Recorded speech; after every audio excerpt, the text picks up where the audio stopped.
Okay, so continuing with the muscles of the posterior compartment, now we have done already the gastrocnemius and soleus. The gastrocnemius inserts into the superficial aspect of the tendocalcaneum, whereas the soleus inserts on the deeper aspect of the tendocalcaneum. Now, what is the function of gastrocnemius soleus? They are the plantar flexors. If they contract, they cause plantar flexion of the ankle joint, right? Okay, plantaris provides very little power to this plantar flexion. It is not important in humans, but in animals who walk on their nails, that is ungulates, in those the plantaris does not end here. It crosses the heel and inserts somewhere in the foot, and in those animals, in ungulates, it is important. In humans it is not. Kind of analogous to palmaris longus of the upper limb. Okay, a very short muscle belly and a long tendon.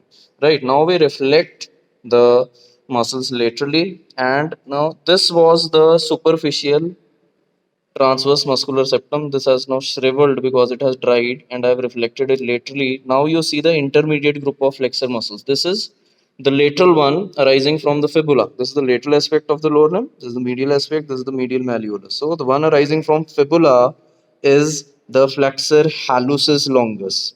This is inverse.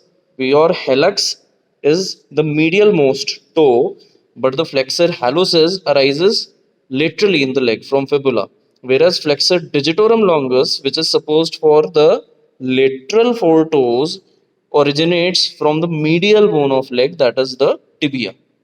Okay, now if we compare the size of these two muscles, flexor hallucis longus is the stronger and the larger one, the bulkier one, because the flexion of the great toe is supposed to be more powerful, and the larger size provides that greater power of flexion for the big toe or the great toe. Right, so this is arising from the fibula, and the flexor digitorum longus is arising from the tibia. Here you can see the tibial nerve and the posterior tibial artery are coursing down along with these muscles. And if we reflect these down, I have cut them away from their origin. Their nerve supply has also been cut off. It was also coming from the tibial nerve only.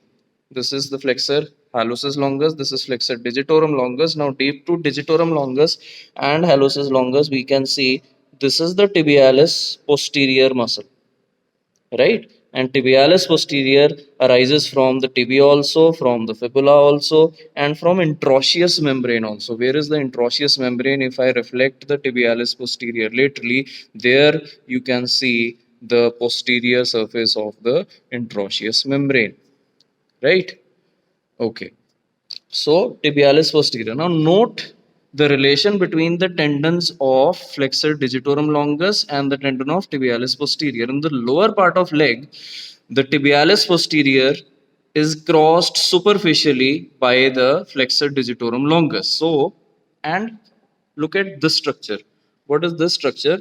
This structure is the flexor retinaculum, which extends from the posterior aspect of medial malleolus to the calcaneum.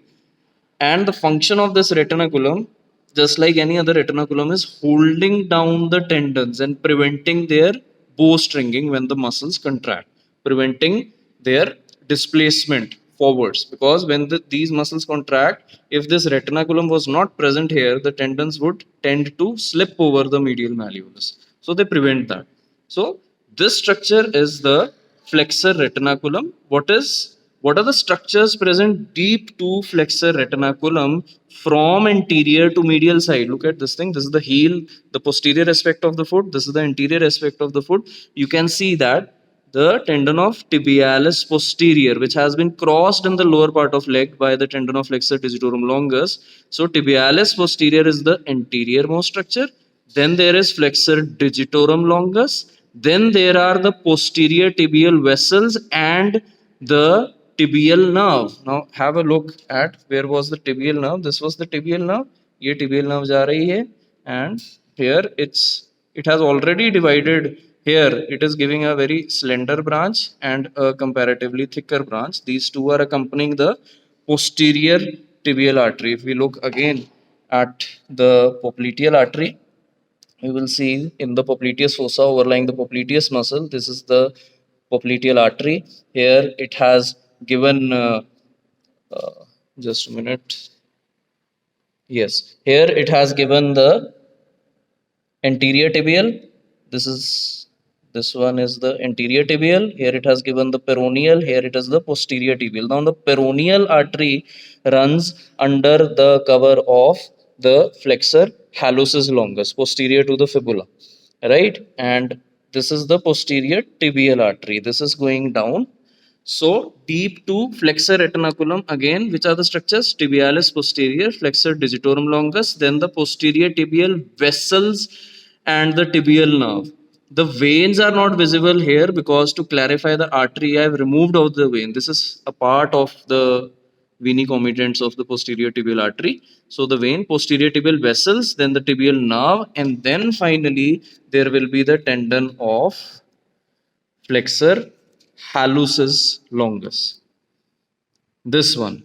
Now the tendon of flexor digitorum longus will cross flexor hallucis longus also, but that happens somewhere here in the sole of foot after they have entered the sole of foot. Right?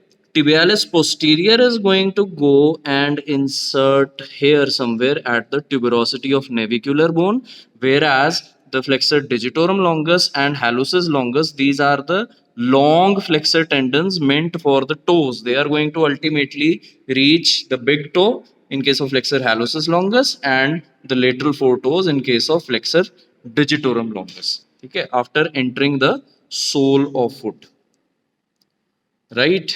Okay. And another thing is that the posterior tibial vessels, posterior tibial artery is going to divide into medial and lateral plantar arteries deep to the flexor retinaculum. Similarly, the just a minute. Similarly, the tibial nerve is also going to divide into medial and lateral plantar nerves deep to the flexor retinaculum, right? Another thing that I did not mention was the uh, soleus muscle acts as a peripheral heart. Now, in this particular soleus muscle, I tried cutting and looking for the venous sinuses, but they are not very prominent in this thing. What happens is that there are large venous sinusoids present within the soleus muscle. So, when the soleus muscle contracts, it pushes that venous blood through its drainage into the popliteal vein via the veiny commitants of posterior tibial vessels and helps in pushing the blood upwards. What is happening? The great saphenous vein and the small saphenous vein via perforator vessels.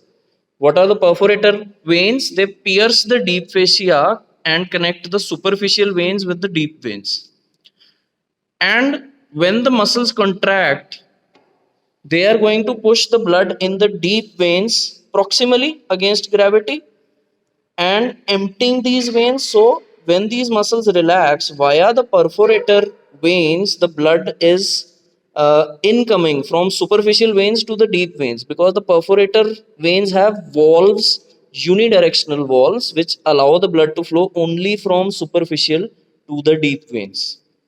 Normally, blood cannot come from the deep veins to the superficial veins. So, soleus has these large venous sinusoids which get filled up with blood, and when soleus muscle contracts when you are walking, so it helps in pushing that blood proximally, right? Okay.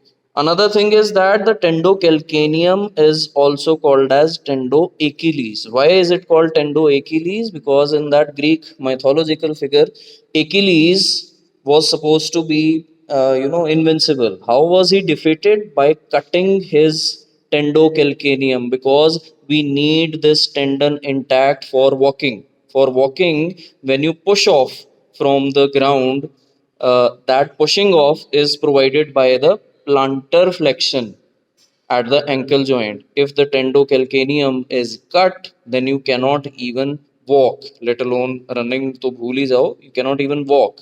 So Achilles was defeated when his tendocalcaneum was cut off. So that is why the tendocalcaneum is also known as the Achilles tendon or the Achilles heel.